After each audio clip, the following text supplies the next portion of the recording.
Okay students, अब हम जो है वो डिस्कस करेंगे topic number 1.6 that is the precision and accuracy. अब प्रिसीजन और एक्यूरेसी क्या होते हैं, इनको हम फिज़िक्स की लैंग्वेज में भी एक्सप्लेन कर सकते हैं एज वेल एज़ इसको जो है वो हम सिंपल लैंग्वेज में भी एक्सप्लेन कर सकते हैं। तो सबसे पहले देखते हैं कि प्रिसीजन जो है वो आम अगर वर्डिंग में देखा जाए तो प्रिसीजन जो है वो किस चीज़ को कहा जाता है। इसके लिए मैं एक एग्जांपल कंसिडर करती हूँ जिससे ये बात जो है वो क्लियर हो जाएगी। लेट्स सपोज कि एक एक्सपेरिमेंट परफॉर्म किया गया जिसमें अगेन आपने जी की वैल्यू को फाइंड किया है, यानी कि एक्सेलरेशन ड्यू टू ग्रेविटी आपने यहाँ पे फाइंड की है। तो जो जी की वैल्यू हमारे पास आई है वो for the first time I हमारे पास 9.2 metre per second square, second time यही वैल्यू आई 9.3 मीटर पर सेकेंड स्क्वायर और third time I 9.4 metre per second square. एक दूसरा एक्सपेरिमेंट जो है वो सेम इसी तरह से परफॉर्म किया गया और उसके लिए जो सेट आया हमारे पास वैल्यूज़ का वो क्या था 9.0 metre per second square, 9.6 metre per second square and last is 10 metre per second square. तो इन दोनों सेट्स में क्या डिफरेंस आ रहे हैं, तो दोनों जी की वैल्यू और दोनों सेम इंस्ट्रूमेंट के थ्रू जो है वो मेजर की गई हैं। डिफरेंस एक बेसिक ये है कि यहाँ पे जी की जितनी भी वैल्यूज़ हैं वो तमाम एक दूसरे के बहुत ज़्यादा करीब हैं, क्लोज हैं, जबकि यहाँ पे तमाम जी की वैल्यूज़ एक दूसरे से बहुत स्कैटर्ड हुई हुई हैं, यानी एक दूसरे से क्या है बहुत ज़्यादा दूर दूर हैं। अगर ये 9.0 है, 9.6 है तो ये 10 है, इनके दरमियान जो फासला है वो क्या है बहुत ज़्यादा है। तो प्रिसीजन बेसिकली जो हम प्रिसीजन की डेफिनेशन बताते हैं वो क्या है कि अगर आपकी तमाम वैल्यूज़ जो कि आपने मेजर की हैं वो एक दूसरे के बहुत ज़्यादा क्लोज हैं तो इसका मतलब है वैल्यूज़ बहुत ज़्यादा क्या है प्रिसाइज है और इस प्रोसेस को कहा जाता है प्रिसीजन। इस चीज़ को हम एक और मेथड से जो है वो समझ सकते हैं। लाइक यहाँ पे आप जो है वो एक सर्कल एज्यूम कर लें, ठीक है। इस सर्कल के सेंटर में जो है वो हमने एक टारगेट सेट किया हुआ है और इस सर्कल के ऊपर हमें क्या करना है, कुछ एरोज जो हैं वो लाकर इसकी तरफ फेंकने और हमारा टारगेट क्या होना चाहिए कि जो एरो हम इसकी तरफ जो है वो फेंक रहे हैं वो बिल्कुल इस टारगेट के ऊपर जाके लगे। लेकिन अब क्या होता है कि जब आपने एरोज को इसकी तरफ फेंका तो एक एरो आपका यहाँ लगा, एक एरो यहाँ लगा और एक एरो यहाँ लगा। तो आप देख सकते हो कि तीनों आपकी जो एरोज हैं वो एक दूसरे के बहुत ज़्यादा क्लोज हैं, जैसे ये वैल्यूज़ क्लोज थी। तो हम कहेंगे कि ये तीनों जो हैं वो प्रिसाइज हैं और इस प्रोसेस को हम प्रिसीजन कह देंगे। लेकिन अगर यहाँ एक और लो तो ये है और ये है, ये एक दूसरे से बहुत ज़्यादा क्या है दूर है, तो ये प्रिसाइज जो है वो नहीं हो सकते। अब अगर हम बात करें कि हमारे पास जो है वो एक्यूरेसी क्या होती है, तो एक्यूरेसी को डिस्कस करते हैं कि एक्यूरेसी क्या है। एक्यूरेसी का बेसिकली मतलब ये होता है कि हमारी जो वैल्यू जो हमने मेजर की है वो कितनी हमारी ट्रू वैल्यू के करीब है, ठीक है। फॉर एग्जांपल अगर वो एग्जांपल लेते हैं हम कि एक ट्रू वैल्यू जो कि जी की है वो है 10 मीटर पर सेकेंड स्क्वायर, तो इसको हम कह लेते हैं ट्रू वैल्यू। लेकिन हमने जो वैल्यूज़ मेजर की थी वो क्या थी, एक थी 9.2 metre per second square, second ले ली हमने 9.6 मीटर पर सेकेंड स्क्वायर और लास्ट आ गई 9.8 मीटर पर सेकेंड स्क्वायर। तो तीनों में से आप देख सकते हैं कि कौन सी वैल्यू एक्यूरेट है, यानी कौन सी वैल्यू ऐसी है जो कि इस ट्रू वैल्यू के बहुत करीब है। तो 9.2 तो बिल्कुल भी करीब नहीं है, इसका मतलब है ये बहुत कम एक्यूरेट वैल्यू है। 9.6 थोड़ा सा करीब है लेकिन इतनी ज़्यादा करीब नहीं है, तो हम कहेंगे कि ये भी एक एक्यूरेट वैल्यू नहीं है। लेकिन 9.8 इस ट्रू वैल्यू के बहुत ज़्यादा करीब है, तो हम कहेंगे कि ये सबसे ज़्यादा एक्यूरेट वैल्यू है। तो एक्यूरेसी का मतलब क्या होता है कि आपकी मेजर्ड वैल्यू का आपके ट्रू वैल्यू के बहुत ज़्यादा करीब होना। अब अगर इधर से इसकी एग्जांपल कंसिडर की जाए कि अगेन हमने क्या किया है, हमने 3 एरोज को इस पूरे राउंड शेप के ऊपर जो है वो थ्रो करने की कोशिश की और ये जो टारगेट है ये इसको एज्यूम कर लेंगे हमारी ट्रू वैल्यू है या फिर हमारी एक्चुअल वैल्यू है। अब जैसे ही आपने एरोस को थ्रो किया तो एक एरो जाके यहाँ पे लग गया, एक यहाँ पे और एक यहाँ पे। अब यहाँ से आप देख सकते हैं कि जो ये वाला आपका एरो था वो आपकी इस एक्चुअल वैल्यू के बहुत ज़्यादा करीब है, तो इसका मतलब है यहाँ पे इस चीज़ को हम एक्यूरेसी से जो है वो बहुत अच्छे से एक्सप्लेन कर सकते हैं। अब अगर हम बात करें कि एक्यूरेसी और प्रिसीजन का फिज़िक्स की लैंग्वेज में जो है वो क्या मतलब होता है, तो उसको भी हम सीख लेते हैं। यहाँ पे हम प्रिसीजन और एक्यूरेसी को एक्सप्लेन करते हैं। तो सबसे पहले अगर हम बात करें प्रिसीजन की, तो जो फिज़िक्स की लैंग्वेज में प्रिसीजन होती है ना, वो डिपेंड कर रही होती है किसी भी मेजरिंग इंस्ट्रूमेंट के लीस्ट काउंट के ऊपर।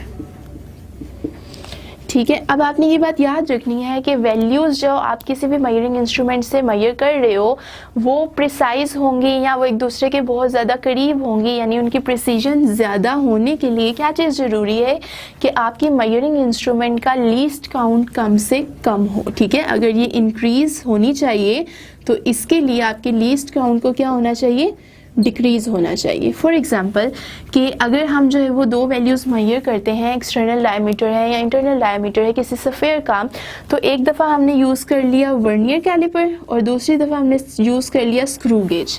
तो आपको पता है कि वर्नियर कैलिपर का लीस्ट काउंट है 0.01 सेंटीमीटर, जबकि स्क्रू गेज का है 0.01 सेंटीमीटर।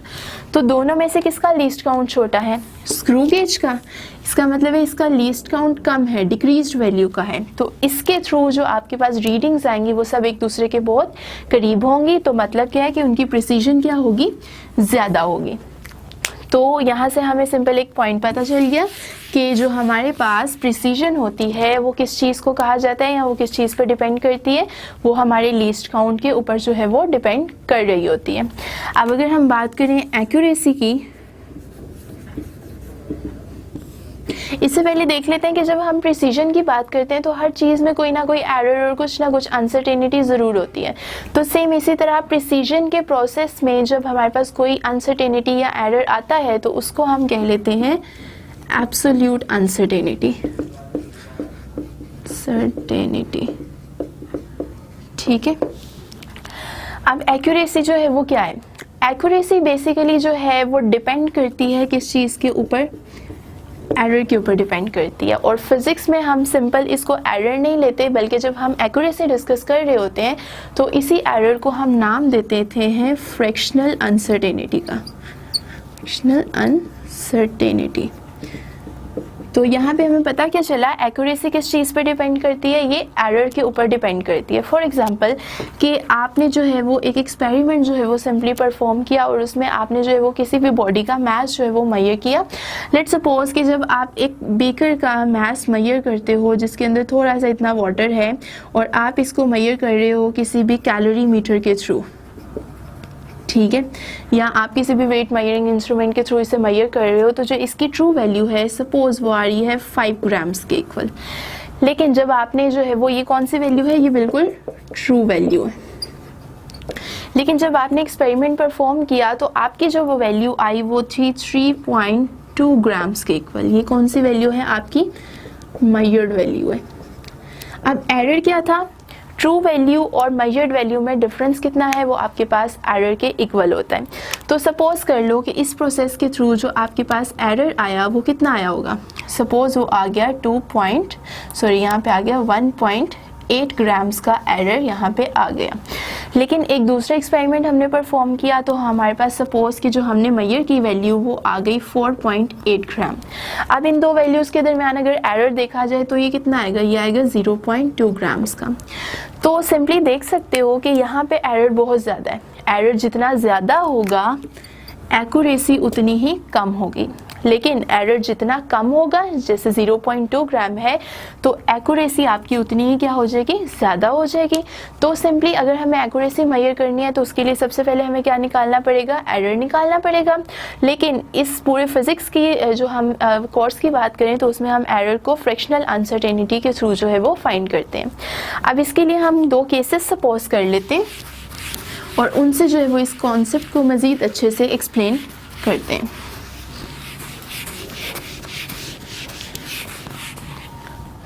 सपोज कर लें कि केस नंबर 1 है हमारे पास एक, और इसमें हमने क्या किया है, इसमें हमने एक जो है वो लेंथ मेजर की है एक मीटर रोड को यूज़ करते हुए, और वो लेंथ जो हमारे पास आई है यानी मेजरिंग वैल्यू जो हमने की है वो आई है 25.5 सेंटीमीटर्स के इक्वल। और जिस हमने जो है वो मेजरिंग इंस्ट्रूमेंट को यूज़ करते हुए ये लेंथ जो है वो मेजर की है, सपोज कर लें कि उसका जो लीस्ट काउंट हमारे पास है वो है 0.1 सेंटीमीटर्स का। तो अब हमें ये देखना है कि प्रिसीजन और एक्यूरेसी जो है वो इस पूरे केस में क्या होगी। तो प्रिसीजन किस चीज़ पे डिपेंड कर रही है, लीस्ट काउंट पे, और यूजुअली हम लीस्ट काउंट को ही जो है वो प्रिसीजन का नाम दे देते हैं। इसका मतलब है कि इस केस में जो लीस्ट काउंट है 0.1 सेंटीमीटर, ये हमारी प्रिसीजन है। तो प्रिसीजन क्या आ गई, 0.1 सेंटीमीटर। लेकिन एक्यूरेसी फाइंड करने के लिए हमें क्या निकालना पड़ेगा, फ्रैक्शनल अनसर्टेनिटी निकालनी पड़ेगी। फ्रैक्शनल अनसर्टेनिटी निकालने का जो फॉर्मूला होता है वो क्या है कि आपने मेजर्ड वैल्यू को डिवाइड कर देना है किस चीज़ के साथ, लीस्ट काउंट के साथ। सॉरी, यहाँ पे आपने सिंपली क्या करना है, लीस्ट काउंट को डिवाइड करना है मेजर्ड वैल्यू के साथ। लेकिन हम जो फ्रैक्शनल अनसर्टेनिटी निकालते हैं वो हमेशा होनी चाहिए किस चीज़ के अंदर, परसेंट के अंदर। तो परसेंटेज में लाने के लिए हमें क्या करना पड़ेगा, अपनी वैल्यू को 100 से मल्टीप्लाई एंड डिवाइड कर देते हैं। तो सपोज लीस्ट काउंट हमारे पास यहाँ कितना है, 0.1। मेजर्ड वैल्यू जो है वो है 25.5 सेंटीमीटर्स के इक्वल। जब आप इसे सॉल्व करेंगे तो हमारे पास जो आंसर आता है वो आता है कितना, 0.008। अब नेक्स्ट स्टेप क्या है, इसको मल्टीप्लाई और डिवाइड करना है किस चीज़ से, 100 के साथ। तो सिंपली जब हम इसे मल्टीप्लाई और डिवाइड करते हैं 100 से, तो सबसे पहले अगर आप मल्टीप्लाई करके देखें इस वैल्यू को, तो आंसर हमारे पास कितना आ जाएगा, सिंपली 0.8 सेंटीमीटर्स के इक्वल आएगा। अब ये क्या है, 0.8 डिवाइडेड बाय 100, क्योंकि पहले सिर्फ हमने मल्टीप्लाई किया लेकिन अभी भी नीचे वाला जो 100 था वो डिवाइड में मौजूद है। तो आपको पता है कि जब भी हमारे पास यूँ कोई वैल्यू लिखी हो 0.8%, तो उसका क्या मतलब होता है, 0.8 डिवाइडेड बाय 100। इसका मतलब है कि 0.8 डिवाइडेड बाय 100 को हम क्या लिख सकते हैं, 0.8% लिख सकते हैं। तो यहाँ पे हमारे पास फ्रैक्शनल अनसर्टेनिटी कितनी आ गई, 0.8% के इक्वल। अब अगर हम सेकंड जो है वो केस कंसिडर करें, तो सेकंड केस क्या है, केस नंबर 2। इस केस नंबर 2 में हमने जो है वो एक मेजरमेंट की है, किसके थ्रू, एक वर्नियर कैलिपर के थ्रू। और इसमें जो है वो हमने जो मेजर किया है वैल्यू को, लेट सपोज वो आ रही है हमारे पास मेजर्ड वैल्यू, वो है 0.45 सेंटीमीटर्स के इक्वल। और जो हमारा वर्नियर कैलिपर है उसका जो लीस्ट काउंट होता है, वो लीस्ट काउंट कितना है, वो होता है 0.01 सेंटीमीटर। इसका मतलब है कि हमारी जो प्रिसीजन है वो क्या आ गई यहाँ पे, 0.01 सेंटीमीटर्स के इक्वल। अब अगेन हमें क्या करना है, फ्रैक्शनल अनसर्टेनिटी फाइंड करनी है, यानी least count divided by measured value multiply and divided by 100। तो लीस्ट काउंट क्या है, 0.01 divided by measured value is 0.45 multiply and divided by 100। तो जहाँ अब इसको हम फाइंड करेंगे तो आंसर आता है 0.02 multiply by 100 and divided by 100। अब अगर इसको पूरे को आप मल्टीप्लाई कर दें 100 से, तो रिजल्ट आएगा सिंपली 2 डिवाइडेड बाय 100। अब सिंपली इसी तरह 2 डिवाइडेड बाय 100 जो है वो इक्वल होता है किसके, 2% के इक्वल आ जाता है। अब हमने सिंपल क्या करना है, अपने इन रिजल्ट्स को कंपेयर करना है और एक कंक्लूजन जो है वो ड्रॉ करनी है। तो सबसे पहले अगर आप देखें केस नंबर 1 में प्रिसीजन इज 0.1 सेंटीमीटर, यानी लीस्ट काउंट एक 0.1 सेंटीमीटर का है। जबकि केस नंबर 2 में देखें लीस्ट काउंट या प्रिसीजन इज 0.01 सेंटीमीटर, मतलब लीस्ट काउंट जितना छोटा होगा प्रिसीजन उतनी ही क्या होगी, ज़्यादा होगी। तो दोनों केसेस में से कौन से एक्सपेरिमेंट की प्रिसीजन अच्छी है, तो सेकेंड एक्सपेरिमेंट में चूंकि लीस्ट काउंट की वैल्यू बहुत अच्छी है, तो हम ये कह सकते हैं कि हमारी प्रिसीजन की वैल्यू क्या है, बहुत ज़्यादा एक अच्छी वैल्यू आ रही है। जबकि इस केस में प्रिसीजन अच्छी नहीं है क्योंकि लीस्ट काउंट अच्छा नहीं आ रहा हमारे पास। सेम इसी तरह हमने कहा था कि अगर हम एक्यूरेसी फाइंड करना चाहते हैं तो उसके लिए हमें क्या लेना पड़ेगा, फ्रैक्शनल अनसर्टेनिटी निकालनी पड़ेगी। एक्यूरेसी और फ्रैक्शनल अनसर्टेनिटी का भी दोनों का आपस में इन्वर्स रिलेशन था कि जितनी आपकी फ्रैक्शनल अनसर्टेनिटी ज़्यादा होगी एक्यूरेसी कम होगी। तो अगर केस नंबर 1 में देखें फ्रैक्शनल अनसर्टेनिटी आ रही है 0.8%, जबकि इस केस में हमारे तो यहाँ पे हमारे पास जो केस नंबर 1 में फ्रैक्शनल अनसर्टेनिटी आ रही है डेट इज़ 0.8%, जबकि इस केस में जो हमारे पास फ्रैक्शनल अनसर्टेनिटी आ रही है दिस इज़ 2%। तो फ्रैक्शनल अनसर्टेनिटी इस एक्सपेरिमेंट में बहुत कम है। अगर यहाँ पे फ्रैक्शनल अनसर्टेनिटी डिक्रीज है, इसका मतलब है ये वाला जो एक्सपेरिमेंट है वो ज़्यादा एक्यूरेट है, जबकि यहाँ पे परसेंटेज अनसर्टेनिटी बहुत ज़्यादा है। तो सिंपली हमें क्या पता चला कि ये वाला जो एक्सपेरिमेंट है केस नंबर 2 ये लेस एक्यूरेट है। तो ये सिंपली था हमारा प्रिसीजन और एक्यूरेसी का एक कॉन्सेप्ट जिसको हमने यहाँ पे आज स्टडी कर लिया है।